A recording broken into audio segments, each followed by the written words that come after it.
ঘোষণা করেছেন, যেগুলো আমরা ভিডিওতে দেখেছি, যে বার্ধক্য ভাতা, বিধবা ভাতা আর দিব্যাঙ্গ ভাতার ফর্ম পাওয়া যাবে। কালকে কিছু না হলেও মনে হয় বয়স্ক বিধবা এবং বয়স্ক লোকেরা এসে মনে হয় আমার চোখের সামনে মনে হয় ১০০-২ লোক ঘুরে গেল না পেয়ে। অথচ কারোর কাছে কোনো আগাম ইনফরমেশন নেই যে কালকে দেওয়া হবে না। শুধু এই লোকগুলো রোদের মধ্যে আসছে আর হয়রানি হয়ে যাচ্ছে।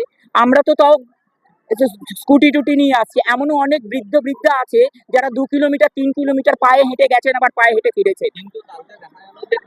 কালকেও পাইনি এবং আজকেও এনারা বিভ্রান্ত, আজকেও জানে না।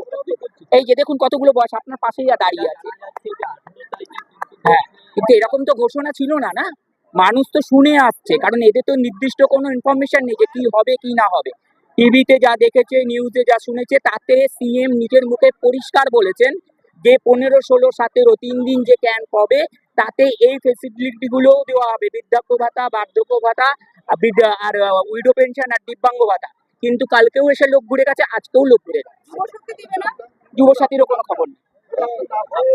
তরুণ নাই, আমি এখানকারই বাসিন্দা, আমিও কাল মাকে নিয়ে এসে ঘুরে চলে গেছি।